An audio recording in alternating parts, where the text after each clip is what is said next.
Welcome to the DNA Talks podcast, where we take on the mission of unlocking the code of your genetics. This season is all about you, upgrading your health, not just on the surface, but down to the root cause. Join us as your clinicians at the DNA company investigate your DNA and beyond. The intention of this podcast is to enhance your lifestyle by changing what is in your control. This does not substitute the medical advice given by your personal doctor, therapist, and other healthcare professionals. All right, folks, welcome to today's podcast. My name's Justin. I should be a familiar face to you, hopefully. I'm a functional genomics practitioner with the DNA company. I'm part of the in-house clinician team. So my job is to interpret people's DNA and kind of help create healthcare plans, right? Going over all these different things, your micronutrients, your macronutrients, all the stuff that your DNA can tell me about you. And over and over again, within my practice, we talk a lot about toxins.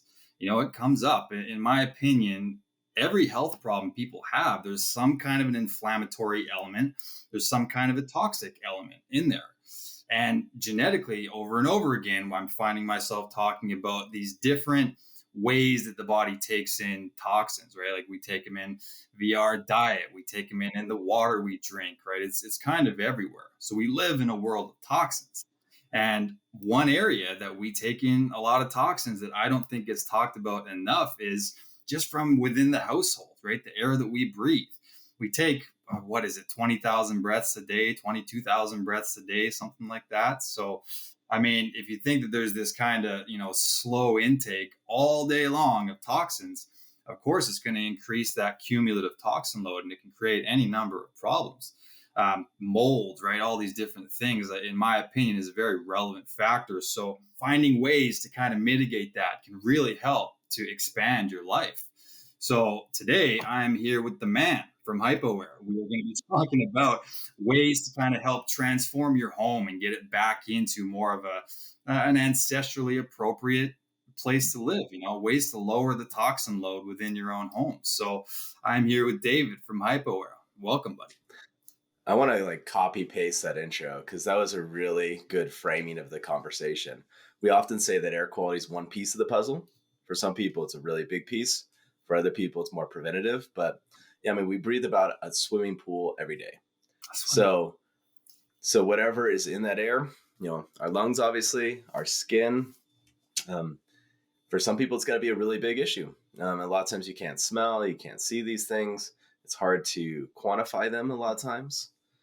But when people are connecting how they feel with their environment, that can lead to a lot of relief. But the other thing that we face, and this is one of the things that drew us to you guys, is it's the norm for our clients to have a very unique experience in their house. Right. That is absolutely the norm. And sometimes we get children reacting similarly. But a lot of our clients feel like the crazy person, so they're the one person in the apartment that's highly reactive. Or they're the one person in the house that every time they go in the shower, they're very reactive. So something unique is going on in that person that is making them more susceptible to those toxins, whether there's the genes or there's other things going on in them. And so, for us to give our clients more insight on what's going on in their own body is huge to us. But like you said, our indoor environments are very unnatural, very synthetic. Modern construction is kind of this grand experiment that we're all living right now. And so what we're finding is the indoor air is very, you're seeing high concentrations of things that you're going to naturally find outside, but the concentrations inside are overwhelming the body, like mold. And a lot of times the homes themselves are basically built to facilitate mold growth. And so if your body's constantly being overwhelmed with that, sometimes that's why you're sleeping bad. Maybe it's you're watching too much news, but sometimes that piece is can be really big. For a lot of our people, they've gone through the food, reducing toxins in food, reduce toxins in water. And then air is kind of this distant third. There's a lot of weird stuff in the air purifier industry, a lot of really expensive stuff that doesn't work. So there's a really bad rap for a lot of the industry in general. And it is complicated. So that makes it a tough conversation. But we really want people to get to know their own home, figure out the structural issues that might be contributing to those problems, and then find practical ways to address them. Yeah, no, it totally makes sense. And, with stuff like mold, you're exactly right. It's so difficult to identify, right? Because I say the same thing with gut health with people. I'm like, the problem isn't necessarily a stomach ache, right? If something's wrong with your gut, it might be brain fog, it might be joint pain, it might be skin problems, any number of things, right? And with mold, it seems like the list, you know what I mean? Like the potential of symptomology is so varied that, yeah, people don't even necessarily point to it as often as maybe they should. In your mind, how relevant is that? Like, is mold more common than maybe we would like to think that it is? I mean, statistically, it's about 100% of homes have mold, but it's how much do they have? Right. And so concentration, like the dosage is the poison here for sure. Yeah. And then the people involved. But even from a set health aside for a minute, just from a financial standpoint, remediating your home from mold is incredibly expensive. And we work with people in environments where their house is basically guaranteed to have mold growth. But then if you're constantly being exposed to that, especially in like your bedroom where you're sleeping, both the living spores, the dead spores, the mycotoxins, the off-gassing VOCs, we have a lot of clients with just horror stories of how it's affecting them. And I'm sure it's just one thing of many. Sometimes it may be like the main one, but we hear the horror stories every day. So it's a little hard. Our perspective is skewed because we see like 80% of our clients are probably in those kind of in the worst scenarios. And then maybe 20% it's more preventative. Yeah. They're trying to get ahead of the problem, which is great. But we see really horrendous stories where people's lives have been derailed, both, physically and then financially. You can't just burn your house down every 2 years and start over. Yeah. So like we have to find a way to modify our existing structures to make them, combat things like chemicals in the air, mold, particulates, these things that we're trapping inside. Yeah. We want to reintroduce those natural processes that are found outside indoors so you can suppress and deal with those things with mold where it wants to grow. So even if your house is built to code, there's no leaks, you might be in a place where the humidity is just perfect for mold to grow. And you might have an HVAC system that's a damp, dark environment. And over time, it's going to grow. And on the flip side, we have people that they just built a platinum LEED home. And then within 2 months, the attic, which was not insulated properly, has black mold. And then that's where their HVAC system is. So it's like these are, it's part of the modern construction where we're sealing up our buildings really tight for energy efficiency. But then if mold in all of our houses, it can take root because the environment is perfect for it. The materials we're using are perfect for it. And you get a little bit of dampness, it can go crazy. And so, it's not, we don't want to be anything close to scaring people, but like the scale is really off balance right now with how unnatural our indoor environments are. And mold is the single, by far, leading issue for residential air quality issues that we see. By far. Right. Yeah, that's the thing, right? It's like we have all these great things that have come as a result of like post-industrial living, and it's like, we're more comfortable, we're more efficient. There's a lot of things going on, but man, it's tough to deny that there has been some serious, side effects, some serious byproducts of that. So it's so funny, right? Like our own efficiency, our own sapien, just that way that we are with making things better. We've always got this other side, this other downside. I am fascinated with the concept of kind of restoring that ancestral, wisdom, right? Because part of my health coaching process prior to functional genomics was all primal, right? All about ancestral health and really returning to that kind of Homo sapien lifestyle, So really the goal, I guess, would be, can we get our biology back to that, but still have modern comforts like Netflix and all the things we want. Can we fix the circadian rhythm issues of blue light on screens? Can we do these things? And that's, I think, what I was most interested in when I started perusing your website. Right on the front page, it starts talking about making your home more natural again, like with all these different kind of products. And how much worse is the air inside than outside? I mean, of course, there's pollution outside and things like that. Yeah. But with everything you just said, if you had to put a number on it, what do you think? Like, is it twice as bad? Is it 3 times as bad? The CDC it's like a long time stat is 3 to 5 times as worse. as a broad average. So 5 times, with 90% of our time spent indoors. Like to what you said, we have an article on our site that looks back at ancient building methods. And it's really interesting to see how some of the processes that they used were killing mold and were like actively improving the air. Now we have clients that live in the woods and it's beautiful and they've got great air quality and they can open the window. Yeah. And we have clients that live next to a train station downtown with the port nearby. Yeah. And they're sharing walls and floors with other neighbors that are making their own choices. So the air is going to be really dynamic. So the air inside and outside is going to be changing a lot. Yeah.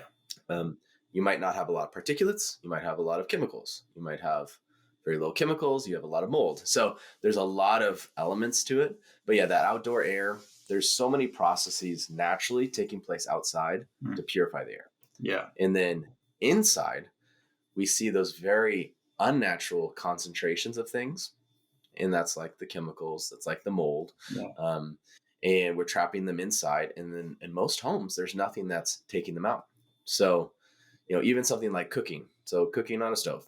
A lot of houses, including a client I just talked to today, there's no vent at all in the kitchen.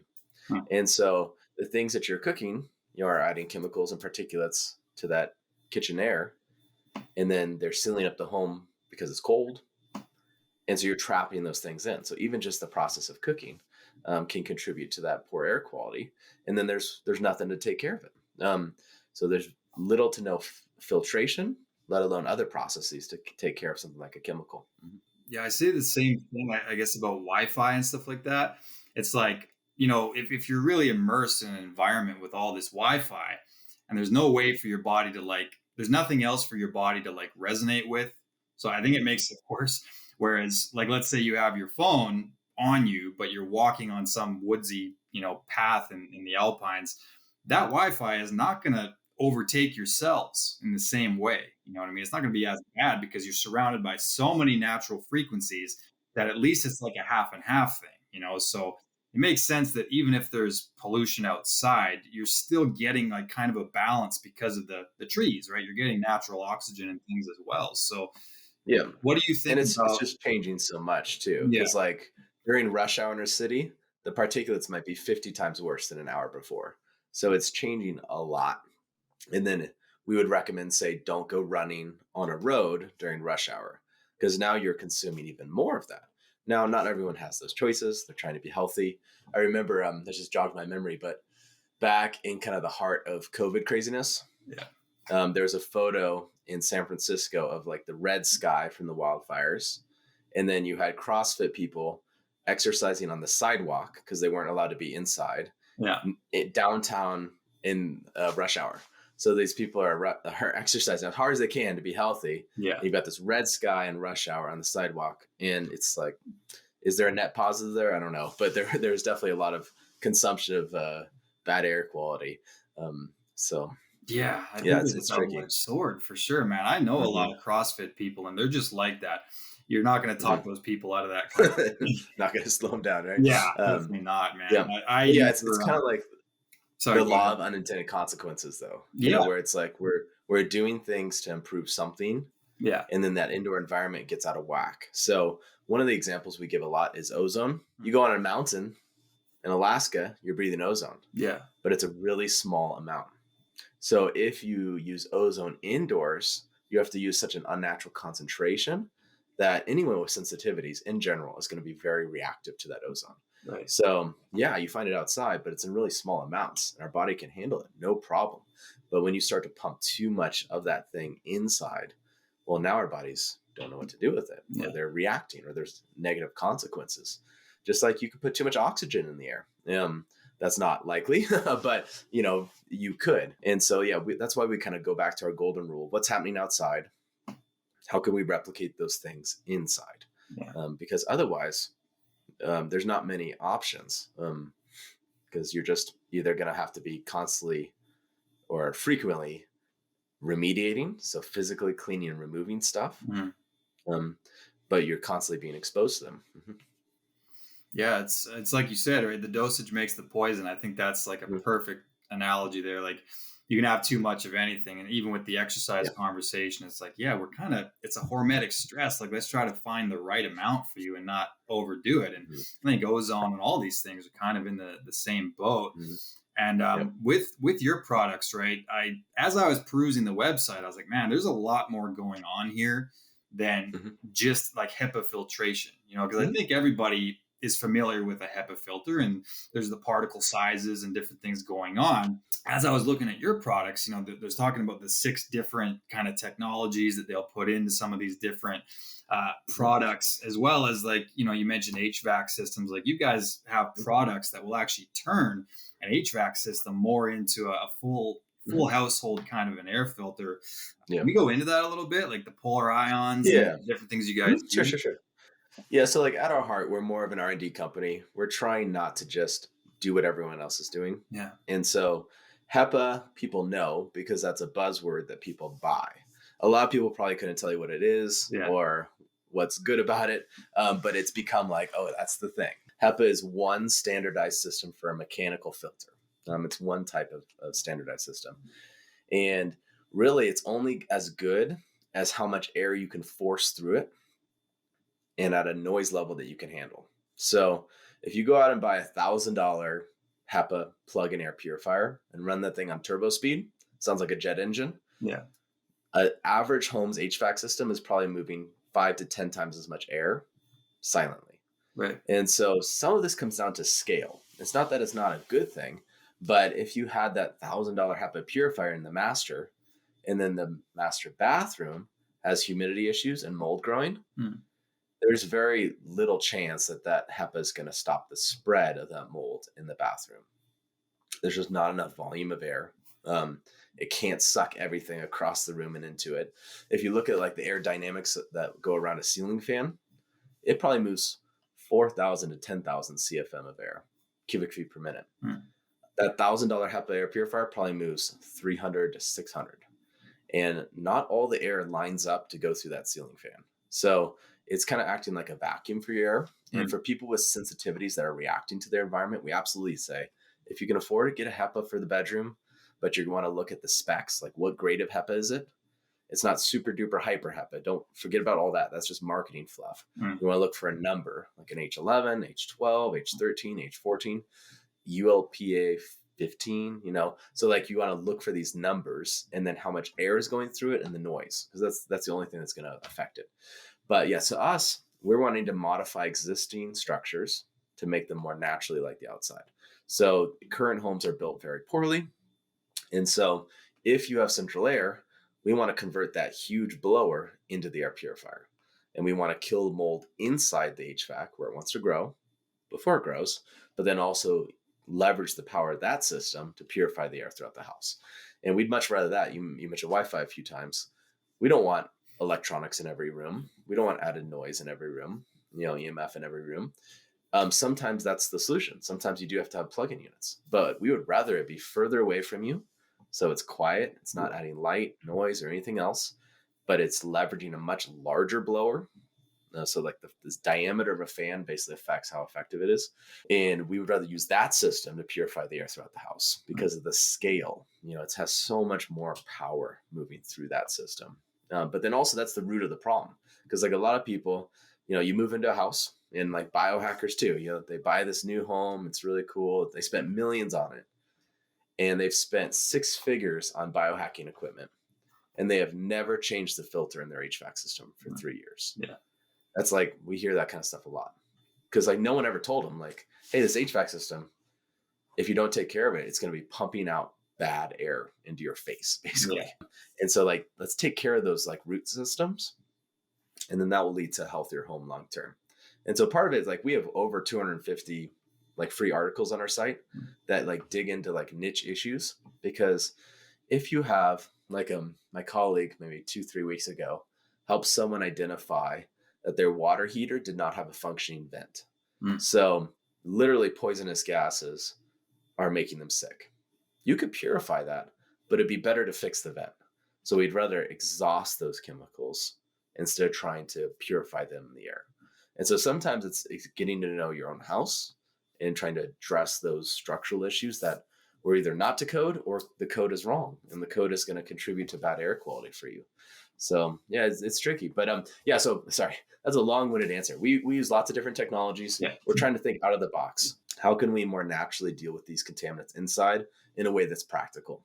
Most people can't spend $5,000 to $6,000 on a bunch of HEPA purifiers and then $2,000 to $3,000 a year in filters and still have mold problems in their HVAC. So we got to be practical, and then also find ways that are effective. So you can buy HEPA from a lot of places. You can get it at Costco, but what we're trying to do is change things. And so that's why with our polar ionization, that's the same process you're going to find outside.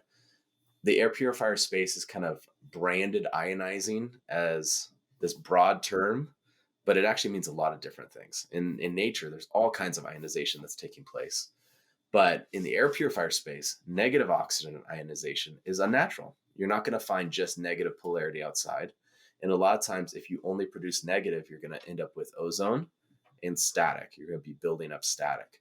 So with polar ionization, we're splitting water into the positive hydrogen, negative oxygen, and then that comes back together. So there's no net gain or loss of water. We're not adding into anything to the environment. We're just replicating that same process that takes place outside. And then those ions are able to kill things like mold on surfaces that are exposed to the air, mold in the air. It's able to help with the particulates.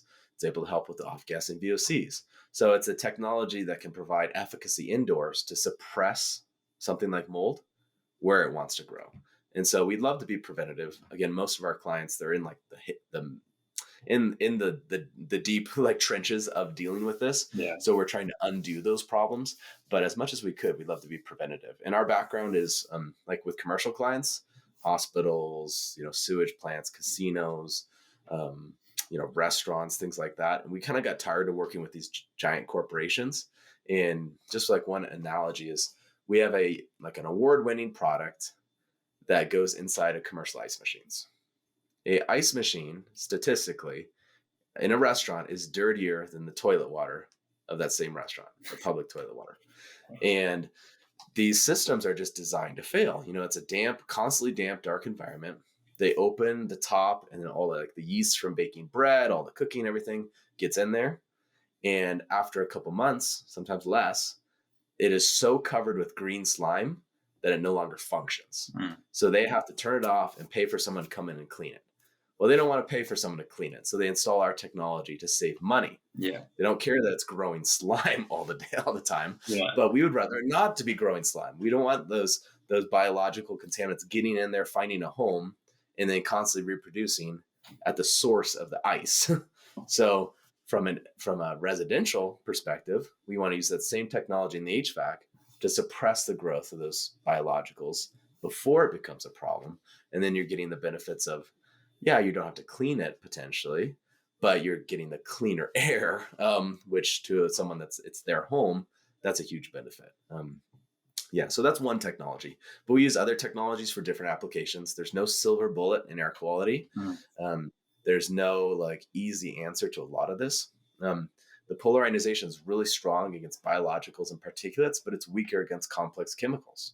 So if you have complex chemicals, you're next to a farm, you're by a port, maybe there's another technology that you use. So we use something called APCO. It's a type of photocatalytic oxidation. That's what happens in the troposphere to break down chemicals. All right. So how would I go about actually selecting which products are which, right? Because you mentioned that there's these different ones based on, is the problem mold? Is the problem chemicals?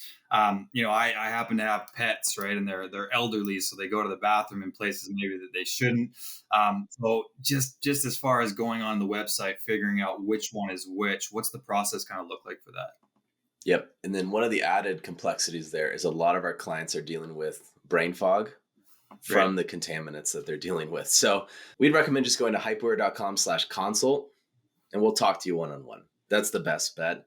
It's a lot of information to digest and there's some quick answers, but really it's better just to have a call with somebody and try to figure out what's going on. That's a free thing that we offer. You don't have to do anything. It's just, if you want to talk through it, we would love to kind of walk through that with you, because we learn from those conversations too. We've been doing this for about 15 years.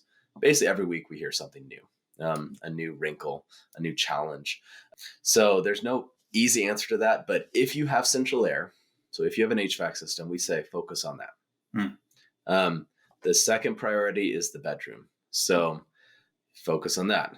Sometimes it's a little bit too much to think, okay, I've got this home, I go to school, I go to work, I'm in the car. It's a lot of things to deal with, a lot of factors. So at least try to create a safe place in the bedroom and then make sure that HVAC system is working well. And that's true as if you're renting or if you own. Your options may be different, but we have people in both situations that have been able to modify or upgrade their HVAC systems for very little. Now, we work with people around the world in central air systems, so a system with like a vent somewhere in the wall or floor or ceiling. That's pretty much in North America. There's a lot of places that have nothing like that. But if you have like a window-mounted AC system, those are very prone to develop mold. So we want to make sure all those systems are healthy. But then otherwise, it's the bedroom. So focusing on the bedroom, and we'll walk you through that. But if you don't have a central system, you're basically be looking at each room as its individual issue. So it's its own zone. We have a unit that covers 5,000 square feet of commercial contaminated space.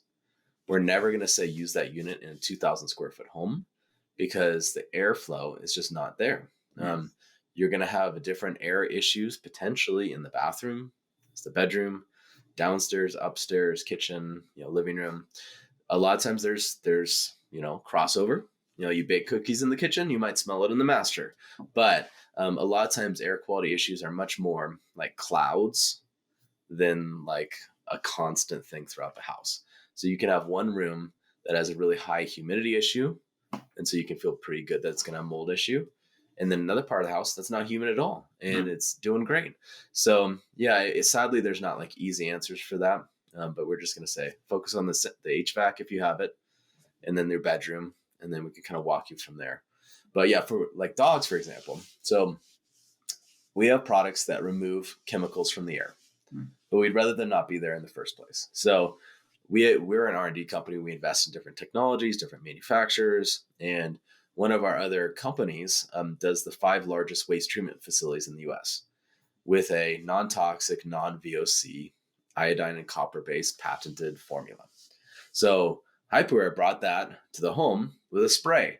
So sometimes if the dog is peeing on the carpet, you're going to need to use a spray that's not adding chemicals to the air, not adding synthetic coconut fresh rain smell, but you're just removing the odors from the pet and the stains without adding chemicals to the air. So like it's things like that. We also have nanofiber window screens. For a lot of people, it's not really that relevant to you.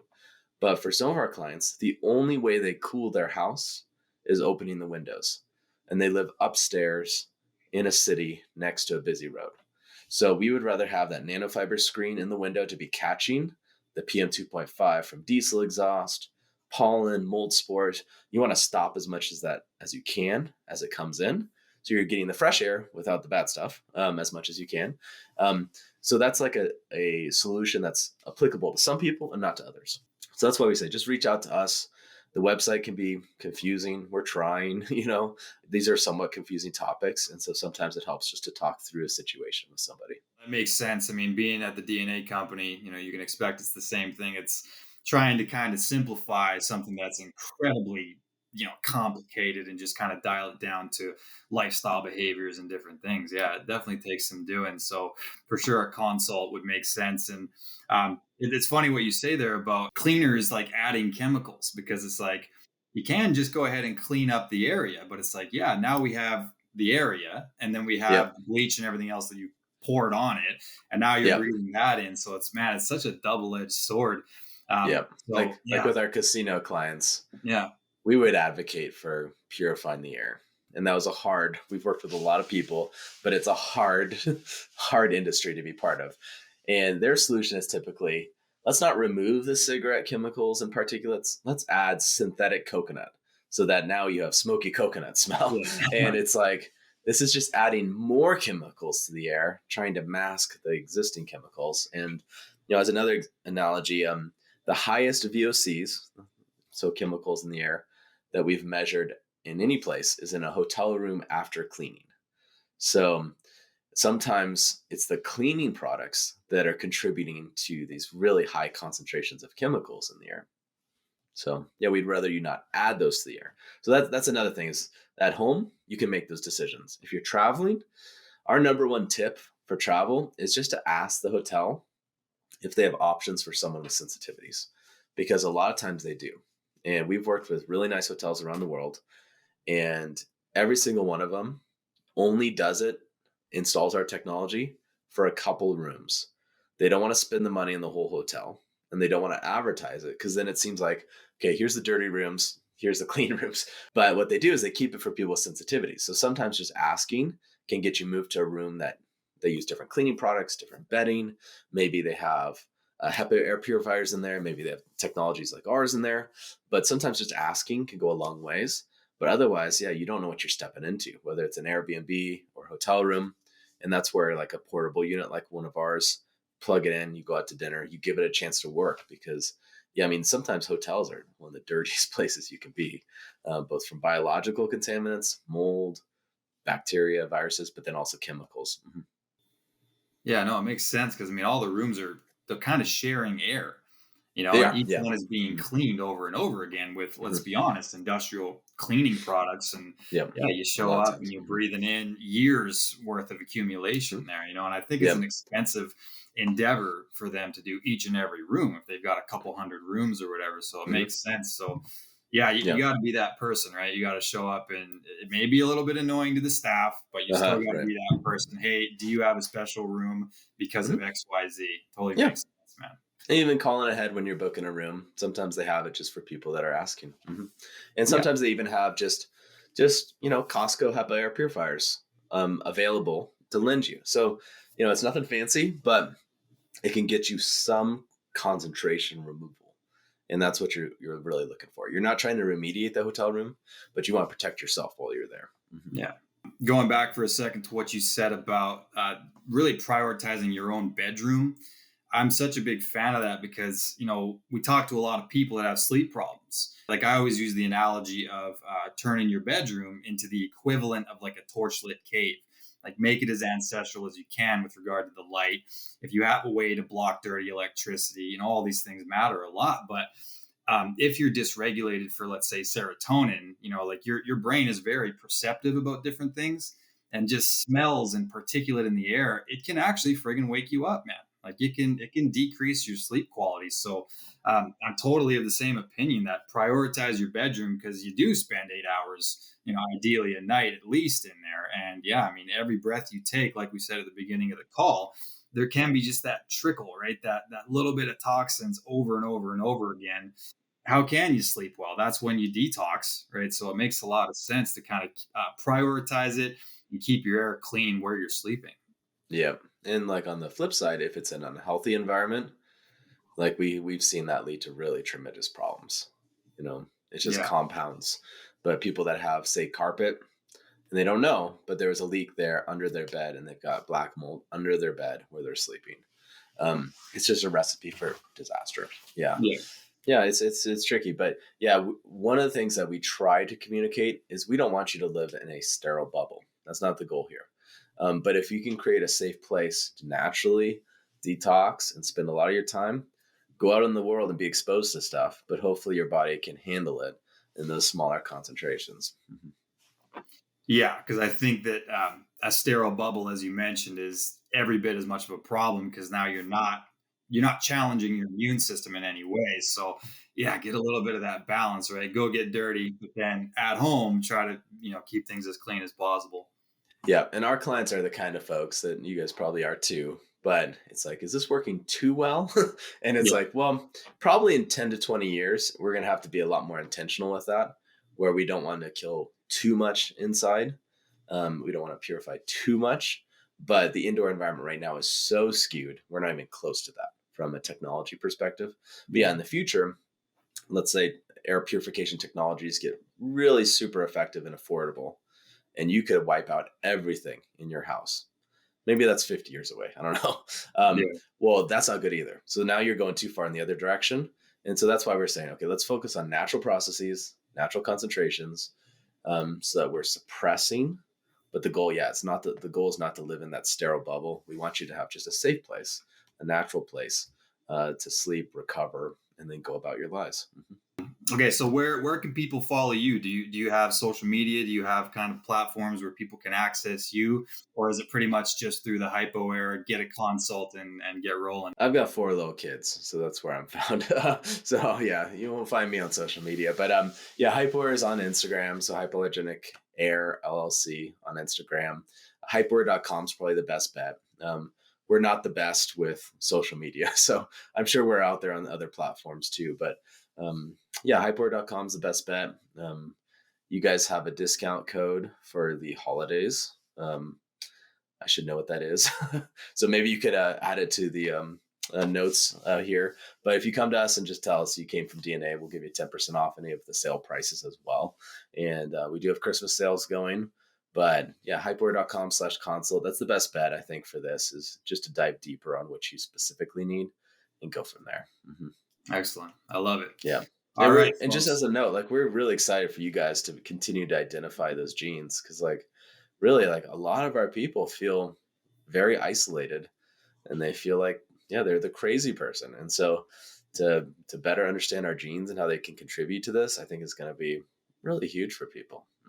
Yeah, definitely. And we look at genes specific to how you deal with airborne toxins as well, right? So we can point to the different areas. And if you happen to be suboptimal in that area, then it's doubly important, right? It makes it that much more important. So yeah, I'm excited to be connecting with companies like yours, because once we know there's a problem, all right, great, let's identify some solutions, you know? So that's the goal, man. I think we're doing God's work over here. That's good, man. Yeah, we didn't talk too much about it, but yeah, some of those genes are going to be producing enzymes that are effective at breaking down these toxins. And with something like mold, it's not just the living spores, but the dead spores can carry those liquid mycotoxins. We often describe them as the sweat of the mold, even though that's not accurate at all. But those mycotoxins can last for years. So even if you kill all the mold in your house, mycotoxins can last for years. And yeah, there's some enzyme-based cleaners out there that are effective at breaking them down. But yeah, if the body can't produce the appropriate enzymes, it's no wonder that these things are overwhelming you. Yeah, well, and then the mycotoxins come from dietary sources as well. You know, like, I think that it's this overloading of the cytoplasm and everything else, with just different intakes of toxins. So I'll say, I mean, I highly recommend everybody out there get their genes done. I mean, have you had a chance to get yours done yet? No, I haven't. Yeah, so like this is the first time, like, when Michael reached out to us, that I've really heard about them being able to identify the ones contributing to this area. So that's what kind of sparked this whole conversation. And so, yeah, I'm excited about that. I think my hesitation has probably been more on the cybersecurity side of genes, but we can get into that if you want. But yeah, I mean, I think it's super valuable, you know, so it's something I'm definitely considering. And what I recommended to them on your team was a family pack, because there's 6 of us. I've got 4 kids. Right. So like, you do like a family pack or something, because if you could identify what each of our kids is going to potentially deal with, you know, as a dad, like, that's like very motivating, right?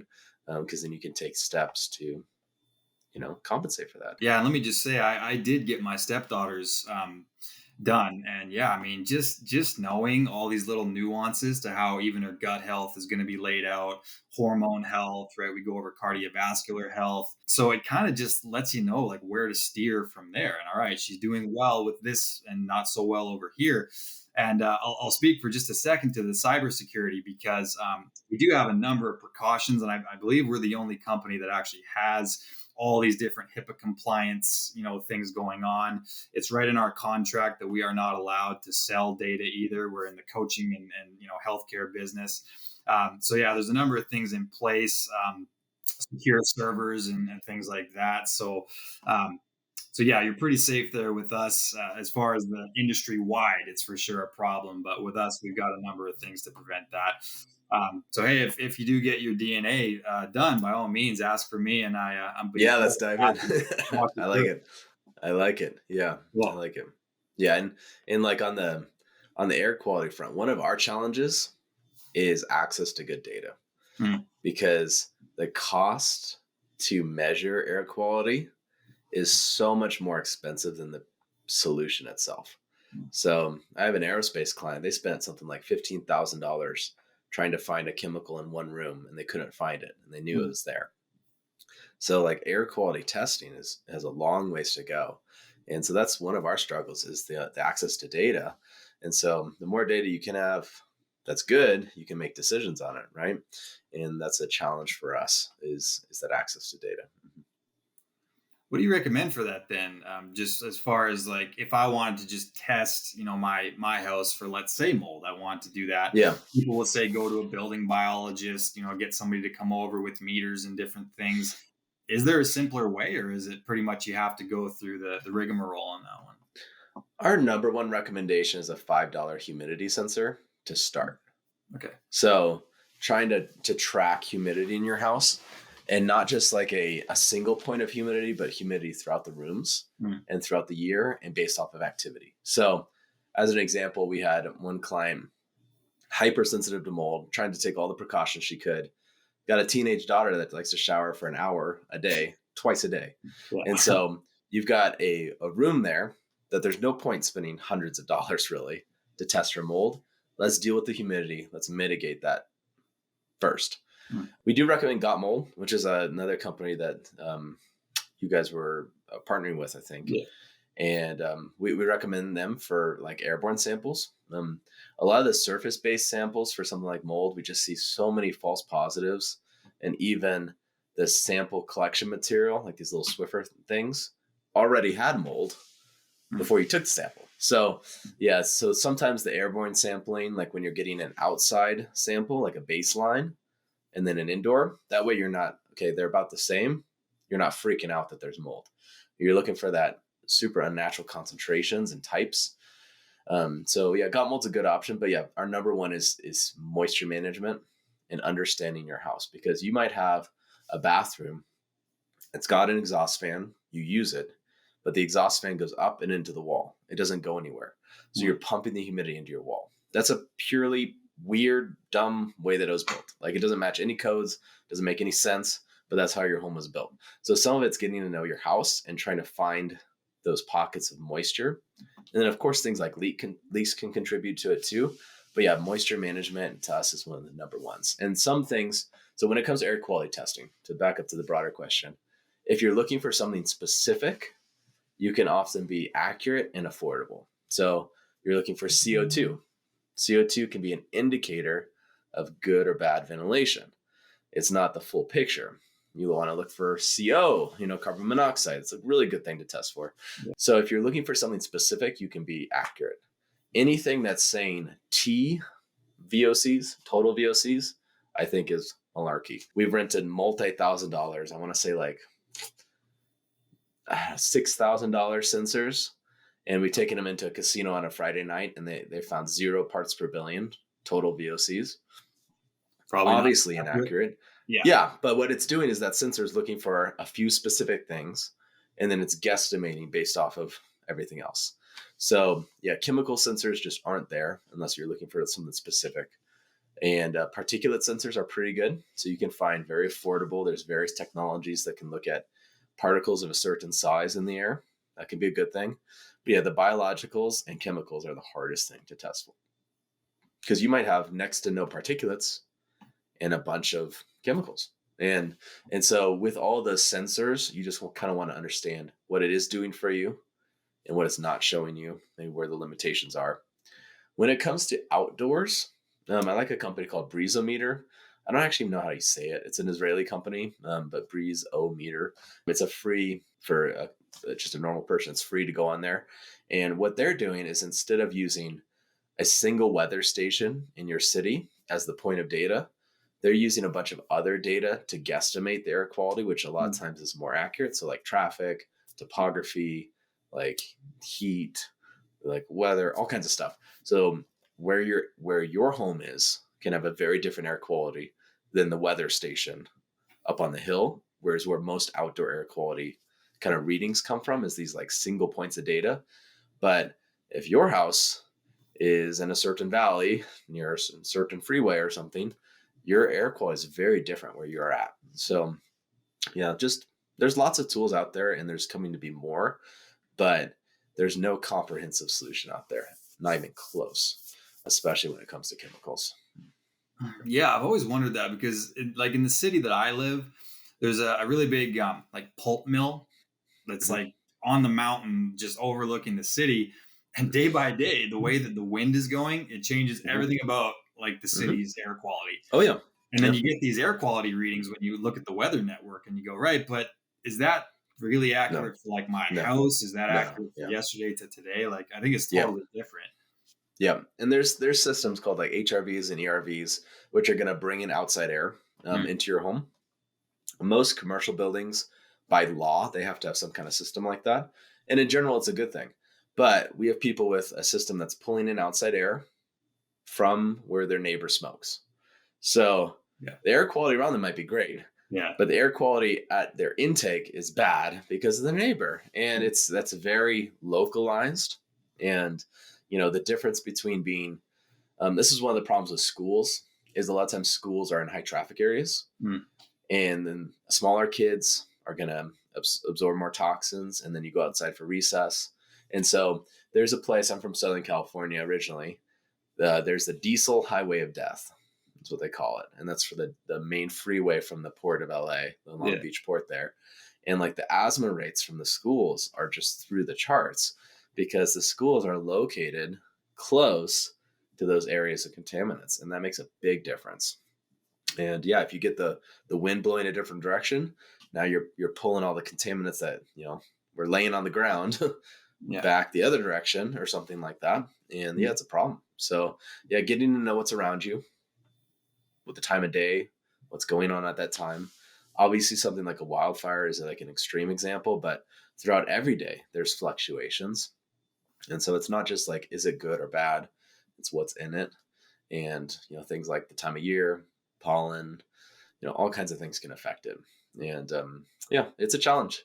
Yeah, because what you deal with in Florida is going to be different what you deal with, in Maine or, Washington, or Texas, so there's different challenges depending on where you live and what's around you. And yeah, multifamily, like apartments and stuff, is one of the biggest hurdles because as much as the floor wall might seem solid to us, Mm, not so with chemicals, and so you're being exposed to what your neighbors are doing. And there's ways around that. Maybe you can create a higher pressure in your unit so the air doesn't want to come into your space. So there's things potentially that you can do to mitigate that, but it's a challenge. Like we hear those stories a lot where they're super sensitive, but their neighbor below them smokes a lot of marijuana and it's coming through the floor. Not even through the pipes or windows, it's just coming through the floor. So yeah, those are the unique situations that we have to mitigate. Mm-hmm. yeah. Well, and again, with the consult, that's the value of that, right? To be able to actually talk to someone and explain all the different nuances to your living Mm-hmm. situation. Because you're Mm-hmm. not in the Alps living in some hut, and it's you Yep. and your dog, and you're pretty much outside in the Mm-hmm. mountains all Yep. day. And yeah, being able to actually consult and say, hey, this is the situation. My neighbor smokes Mm-hmm. XYZ, right? I think that that's where the value is. So I'm really glad that you guys have some kind of service. So we're not kind of like, Mm-hmm. piecemealing it together on our own kind of a thing. Yep. So, Yep. um, And that's like, it's a value to us too, because yeah, really we learn from our clients, and the patents we're filing now are to address those situations we've come across that we don't have the best answers for their situation. mm, And, some of those have to do with data. Some of them are modifying existing home structures that are unhealthy, but we're trying to leverage what we learned from you guys, from everyone's experiences, to try to think outside the box on how to do this better. Mm-hmm. yeah, it makes sense, man. So again, knowing your DNA and then knowing what your home Mm-hmm. space is like, and just going on there, exploring the website, checking it out, consult with somebody, and Mm-hmm. yeah, find what's right for you. Because it's going to be Mm-hmm. different for each and every person. So what I didn't realize at all until you said it was about my bathroom fan. I Mm-hmm. didn't even think about the fact that doesn't go anywhere. Like Well, how sometimes it does. So don't get me wrong. Sometimes it does. Sometimes it's venting outside. Sometimes yeah, it vents into an attic, which is questionable. Sometimes it just vents into the wall. yeah, So it just depends. And there's not an easy answer to figure that out. But if it's not venting properly, or you're not knowing where it goes, then that's a good thing to explore. So even things like, we'll get questions about mold in the toilet, and that could be from mold in the bathroom. It could be from mold in the pipes. It could be from other things. Sometimes it's the sewer vent pipe, which most people don't even know they have, isn't working properly. So when they're flushing, a lot of those, there's like a backup there. And so there's a structural issue that if you can address that, you can address kind of the root of the problem that's facilitating something like that. And so, yeah, everything from like the kitchen, like if you don't have a vent, there's ways around that. It's something we definitely recommend. The other challenge though, is whenever you exhaust air, you're creating a pressure change, and that may pull air from somewhere else. So if you have a basement and you have a whole home exhaust fan or something, you may be unintentionally pulling air from your basement or from your water heater closet. So you kind of understanding the pressure changes in your house, where air wants to go, is going to be one of the big things to get to know your home. Because sometimes there's parts of your house where it's not getting good ventilation. But then also there's sometimes situations where you're unintentionally pulling air from somewhere else. We see that in multifamily too, where someone might try to turn on that exhaust fan to get rid of odors, but then you also might be pulling odors from somewhere else or chemicals. Yeah. So it might be a good idea then, right, for people like prior to even booking a consult to kind of like explore and kind of know how all their houses' ventilation systems are even set up. Yeah. Whenever, you can kind of reach out to us at any step in the process, or we could have, a follow-up call or something like that. But, we have HVAC filters on our website. There's nothing specifically special about them. It's a standardized system. We recommend adding carbon. But the reason why we started offering that is just to spark the conversation and if you don't know where your filter is or what it is, let's figure it out. You can get it from us, you can get it from Home Depot, but let's make sure that filter is the right fit for you and that it's been changed, somewhat recently. Because sometimes it's just getting to know that house. And sometimes it's exhaust fans, sometimes it's insulation around your windows that you can't see, but there's indications of problems there. Or, there's historic leaks. Or, a challenging one is, hey, you bought a home or you moved into a house, and the person that lived there before you didn't smoke, but the person lived there before them did. And so sometimes we're seeing nicotine like 20 years later off-gassing and affecting people. Really? Long times later. And there could be particulates in the HVAC. There could be, there's other things. So sometimes there's getting to know the current and history of your building. Maybe the person that built it didn't put any insulation in the walls to keep out moisture. So they look fine, but behind the scenes, there's mold. Or, you got a crawl space that's unfinished, and that's where your HVAC is, or, whatever it is. Just trying to get to know these parts of your house. And sometimes there's, somewhat, cheap things that you can do to mitigate those problems that have nothing to do with HypoAir, but, just getting to know your house and then taking steps to fix it or mitigate the problems. Yeah. Yeah. What about, have you guys ever dabbled in like water filtration too, or even just you personally in your career? Is that a place that you've ever gone? We have some other companies that we've invested in that are more on the agriculture water filtration side. But yeah, water is going to be a big one. So like, as an example, we had inquiries after the Ohio train derailment. Where's that? Palestine, Ohio or something like that. Remember that? Yeah. That was earlier this year. All kinds of unknown chemicals were burning. Some of that was airborne. So some of it were plastics and chemicals in the air. A lot of that fell into the water. So air quality, again, is one piece of the puzzle. And in a situation like that, we have articles on basically what do you do in an emergency? So this is not your standard air quality issue, but what do you do in an emergency? And some of that's sealing up windows, there's all kinds of stuff that you can do. Sometimes it's getting out of the house.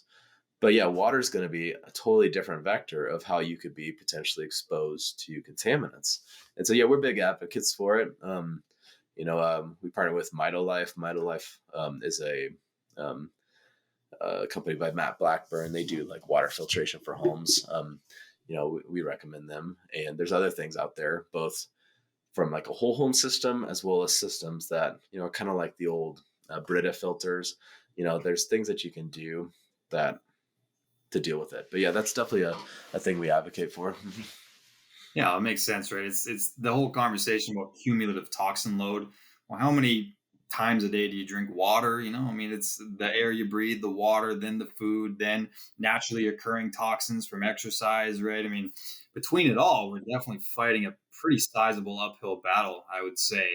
So again, this isn't meant to be a fear conversation, right? Or a doom and gloom. It's like the devil you know is better than the devil you don't know, Yeah. right? Yeah. So I And always what say, we often focus on is like priorities, yeah, because sometimes in air quality, there's things that are beneficial but aren't necessary. yeah. And we try to give that kind of information where the air quality in your attic is important, but it's not even close to as important as the quality in your bedroom. So you have to just kind of take those steps, the low hanging fruit, the biggest impact, and then you can kind of work towards a more ideal home. But yeah, there's practical steps you can take that aren't going to be as dramatic as people think. Like on our whole home system, with the Christmas sale, you're looking at about $630 for a 2,400 square foot house, with no replacement parts. And so some of the solutions are much more affordable than people are expecting. Yeah. And then there's also a lot of do-it-yourself stuff that's going to really help mitigate these problems if you can get ahead of them. So yeah, it's no easy answers, but if you can educate yourself, you can take practical steps and have success. Mm-hmm. Yeah, I noticed on there that a couple of your products do say that there's no like filter changes required. Mm-hmm. Is that common? It seems like for the most part, filters in just the HEPA filters and stuff do need to be changed like somewhat regularly. Is there a reason why your guys' products last longer than average? Yeah, so I mean, part of it is just the technologies are fundamentally different. So the way we deal with the chemical is not to absorb it into carbon, although we do recommend carbon. We actually want to break it down. So same with like the ionization, you're not actually trapping it in a physical filter in that case. You want to be preventative, or you want to get rid of what's already there using other means. We see your HVAC, if you have an HVAC, we see the physical filter there. We want that to be your primary filter for the house. And so that's going to be capturing the particulates. Now, chemicals, biologicals, all these other things are a little different. And so there's different modes of action, but that's why we're focused primarily on filterless technologies that are either going to come alongside existing filters to make them more effective. And then also other types of solutions that don't require those physical filters. Now, we also have the physical filters too. So the physical filters is going to trap the stuff. You're going to have to wash them or throw them out. There's not really any other way around that. There's a few variations there, like electrostatic filters, but you still have to get rid of that physical matter, like a dog hair. Where's that dog hair going to go? You either have to exhaust it, you have to vacuum it up, you have to filter it up. A lot of times, a really high grade HEPA filter is not going to be the best or economical solution to trap that dog hair. It's better to get it in that HVAC filter. It's moving so much more air and is so much more affordable to change. Yeah, and I noticed too on your website, it really, there was kind of a scale on there for the different particle sizes, like ranging. I think that the reference point was hair, as far as, one that's obviously much bigger, and then on, smaller, smaller, smaller, smaller. And you guys have products to deal with all the above, to the point of being like super duper, like almost microscopic levels of filtration. Oh, they are. Yeah. Yeah. Nanomicron levels is some of what we deal with. But human hair is around 50 to 100 microns in diameter. So we all kind of have a general idea of what that is. You can only see down to about 40 microns. The term PM 2.5, which probably people have come across, is 2.5 microns. So again, human hair, 50 to 100. PM 2.5 is 2.5 and less. PM 10 is also a thing that you'll come across, so 10 microns. But in general, it's those smaller particulates that are going to be the most troublesome, because they're going to stay airborne longer. And then they're going to be more penetrating of our natural filters, and then also physical filters in the environment. So once you go really small, and this is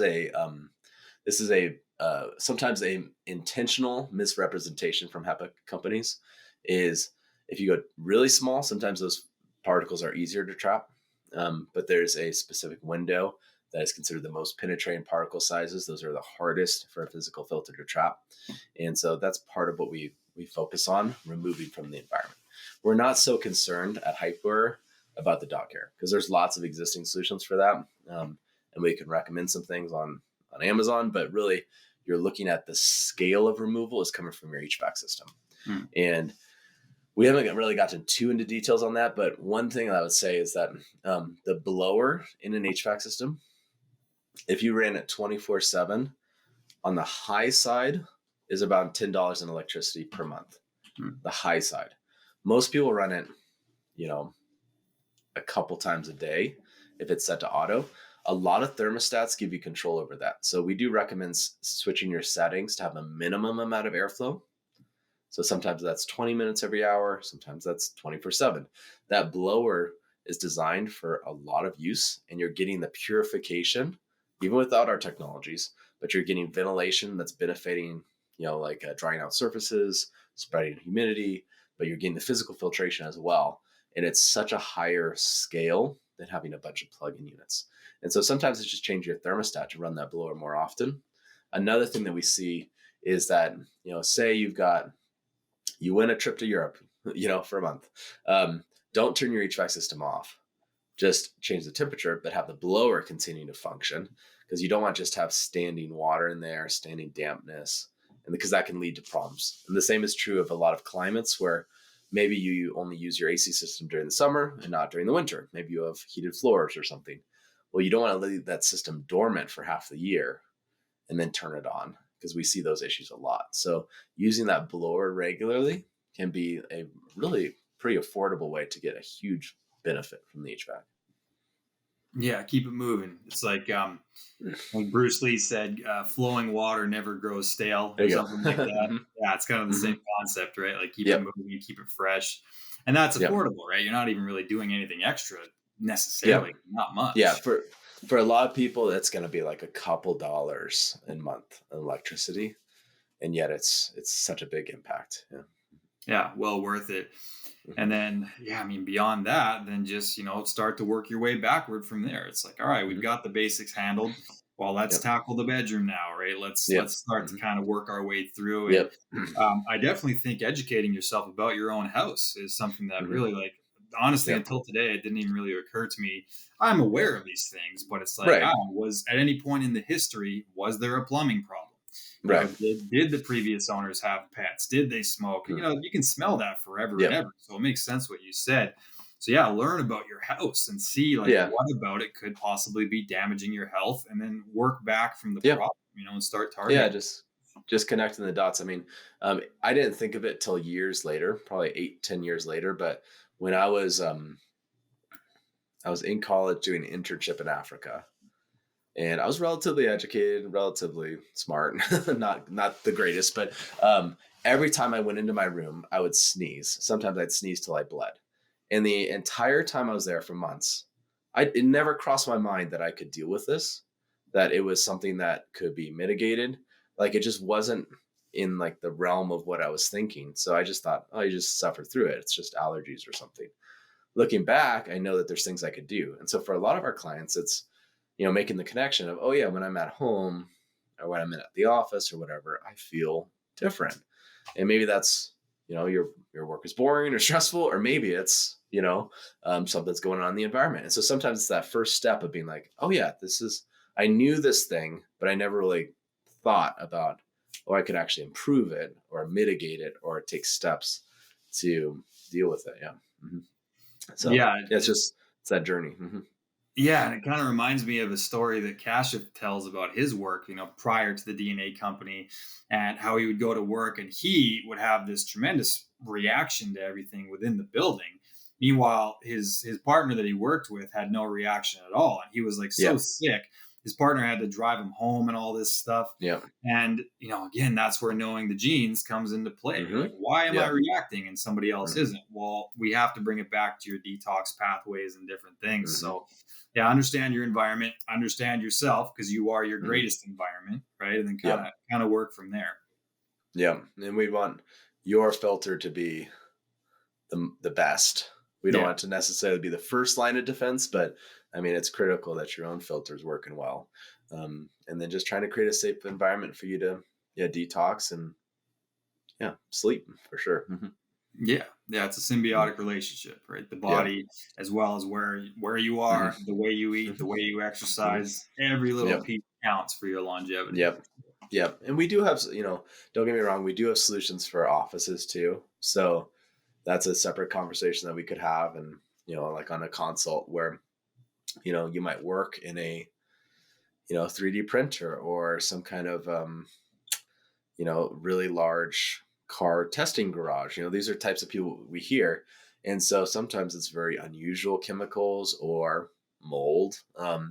And you're not going to change the building, but you want to create a safe place where you spend the most of your time. And so there's ways to mitigate that, whether you're in a cubicle or an office or whatever it is, retail setting, there's ways to mitigate that concentration, which is the biggest thing. Not to give like a complete removal, because it's, you maybe don't own the business, so you're in it, but you can mitigate that concentration of your exposure at work too.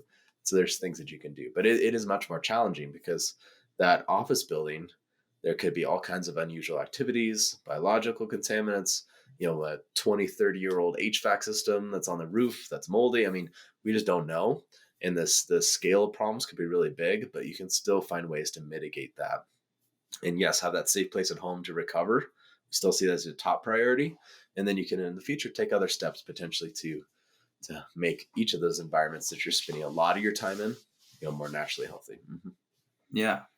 Yeah. And I'll add to that as well by saying, like, once you do know your genes, right, you can kind of figure out even just ways to upgrade your body's own detox pathways, right? So like with what we test, it's like I can tell, the level of the liver versus the level of the gut versus the level of the respiratory tract or the mitochondria, and like know where you're doing well and where you're not, because again, it's localized, but it's also cumulative, right? So if we can help you with that uphill battle and make it so your body can glutathionize things better, and then that in conjunction with the filters and all the things that companies like yours represent.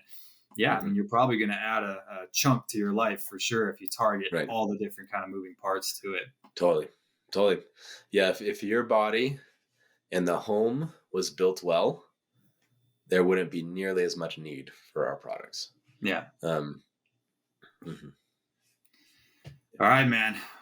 Is there anything else that we missed, or is there anything that you want to kind of say on behalf of yourself or HypoAir or anything? Not sure. Just reach out to us. We'll try to walk you through some of your challenges, give you some, frank opinions. And we have lots and lots and lots of articles on our site that get into really niche, nerdy, specific topics in this area. And so just let us know what you're dealing with. We'll try to give you some solutions. Beautiful. Love it, man. And nerdiness is, I'm thinking that the kind of motto of our podcast should be, let's get nerdy. I've been kind of, there you go. Because that seems to be what we do. Right on, man. Well, I enjoyed our conversation today. And yeah, like I say, if you do get your genes done, by all means, you can. Yeah, that sounds good, man. Yeah. I'd be more than happy to go over it with you, and same with for your kids and everyone. Yeah. Well, cool, man. Thank you. Appreciate your time. Very welcome. All right, folks. Well, that's it. That's the podcast. Don't forget to give us a follow at the DNA Talks podcast. And if you want to see more of my handsomeness, by all means, give me a follow at Justin Harris Official on Instagram. And we will see you on the next one.